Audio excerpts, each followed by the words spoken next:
Salut les amis, cette fois je reviens avec des commentaires sur le livre d'Ecclésiaste, écrit on sait un peu par Salomon, qui est un sage et qui écrit tout plein de choses et il commence quand même par montrer comment il est un peu dégoûté de la vie. Alors j'ai lu pas mal de chapitres et là je suis au chapitre 8 et au chapitre 9. Il parle d'injustice.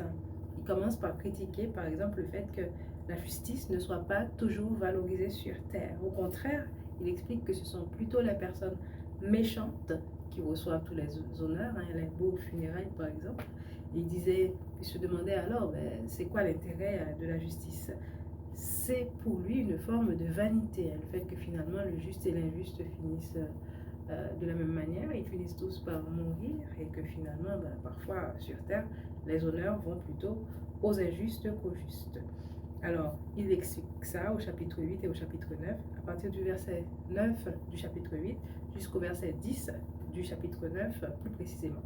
Il conclut donc qu'il n'y a rien donc d'intéressant dans la vie et que tout est vanité et que tout ce qu'on peut faire, c'est essayer de manger, de boire. Et ici, il précise aussi de profiter de la femme, de sa vie. Alors j'étais contente de voir, en fait pas contente, mais j'ai appris en lisant aujourd'hui que tu vois ce passage qu'on répète souvent, mais profite avec la femme que tu connais depuis ta jeunesse, etc. Ben, finalement, ce passage, ce verset, il s'inscrit dans ce grand discours de Salomon qui s'inquiète pour la vie, qui est triste, qui est plutôt déprimé, quoi. Donc, c'est bien de voir un petit peu le contexte des versets quand même.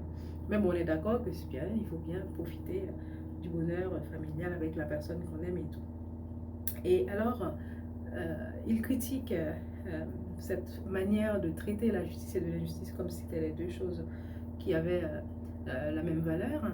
Et moi, je prends le temps de préciser que nous savons que même si la société traite les deux de la même manière et même parfois met l'injustice devant, donne plus de valeur finalement, félicite beaucoup plus ce qui est injuste que ce qui est juste, aux yeux de Dieu, c'est pas pareil. Dieu ne traite pas la justice de la même manière que l'injustice.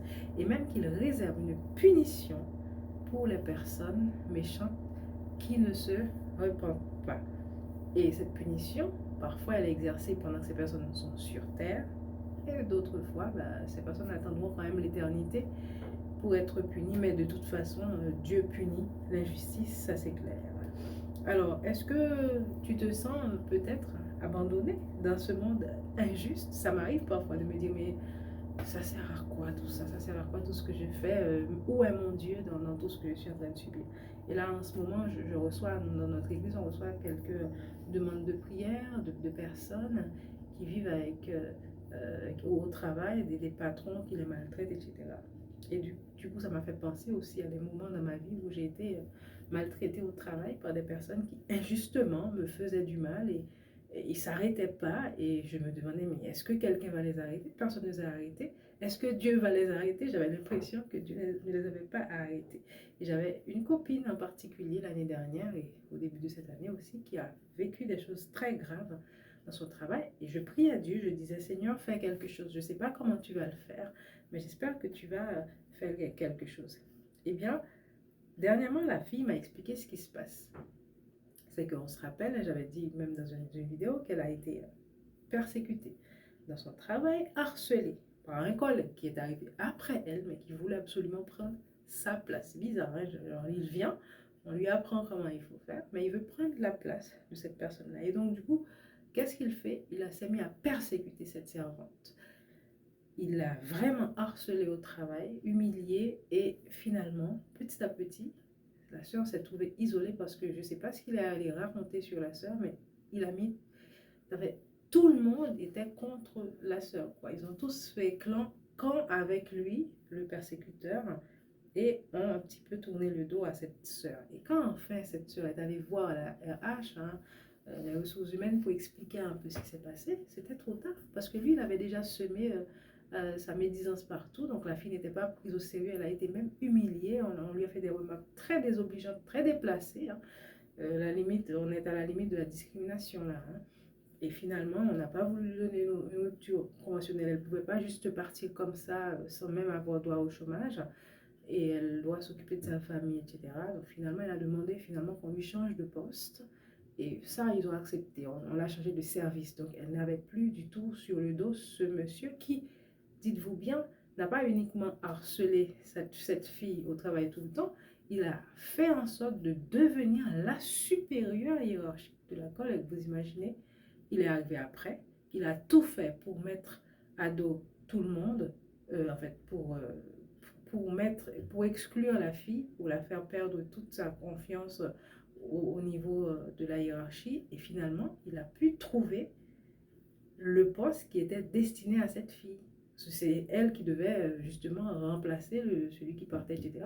Et il s'est retrouvé, lui, le harceleur, le méchant, à la place de la sœur, quoi. Donc, vous imaginez comment les choses peuvent aller loin. Donc, finalement, il s'est retrouvé à sa tête et il a continué à l'embêter encore plus. Donc, finalement, elle a demandé à changer de service. Et c'était pas simple, mais on lui a permis de le faire. Et par la grâce de Dieu, elle se sent bien là où elle est. C'est pas ce qu'elle voulait, c'est pas tout, mais elle se sent bien là où elle est apaisée, elle va mieux. Vous allez me demander, ben oui, si c'était que ça, ben ok, mais qu'est-ce qui est arrivé avec ce monsieur? Eh ben, vous savez, finalement, ce monsieur, en quelques semaines, peut-être quelques mois, il s'est tellement mal comporté, il est resté égal à lui-même, quoi. Il s'est tellement mal comporté que finalement, on a pu le démasquer. On a vu que c'était lui, la personne injuste, c'est lui qui n'allait pas bien. Et vous savez ce qu'ils ont fait? On l'a remis à sa place, à l'endroit où il était dès le début, à l'endroit où il devait être. On l'a remis à cette place-là. Et on l'a forcé à s'arrêter pendant un certain moment. Il n'avait même pas de salaire pendant ce moment-là. C'était tellement dur que finalement, quand il devait revenir dans l'entreprise, il n'est pas revenu. Alors, je ne sais pas si finalement il va revenir, mais probablement il ne va pas revenir. On dit bon débarras, etc. On ne se réjouit pas du malheur des méchants. Mais quand ça arrive, qu'est-ce que Dieu est en train de nous dire? Dieu est en train de nous dire que le méchant ne restera pas toujours impuni, quoi. Nous ne sommes pas des pitimis sans gado sur la terre. Les gens ne peuvent pas toujours s'imaginer qu'ils peuvent nous faire ce qu'ils veulent, mais non. Non, notre Dieu est là. Il est là aussi pour nous défendre. Et souvent, il agit. Toujours, il agit.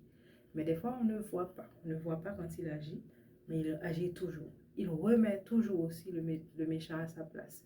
Parfois sur terre. Et peut-être plus souvent qu'on ne le croit.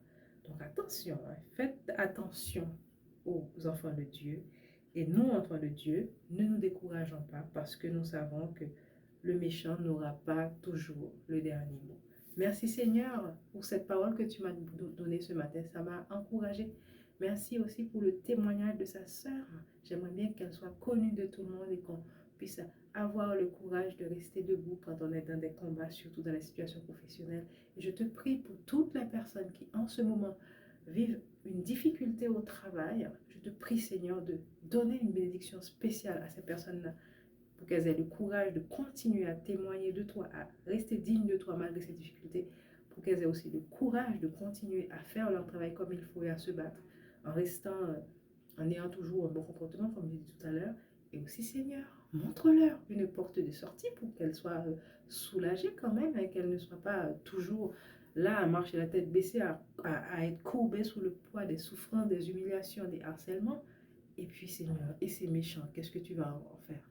Je prie que ces personnes-là se repentent, qu'elles comprennent que ce n'est pas normal d'agir comme ça. Et celles qui ne se repentent pas, bah, elles sont dans ta main, dans tes mains. Tu en feras ce que tu veux, mais Seigneur, montre-nous quand même sur terre, déjà sur terre, que nous ne sommes pas, comme on dit chez nous, des pitimis sangrados, c'est-à-dire des personnes sans Dieu, sans Père, sans berger, et que nous ne sommes pas des gens à qui on peut s'en prendre impunément. Voilà, on ne touche pas à mon frère ou à ma soeur. Bye bye.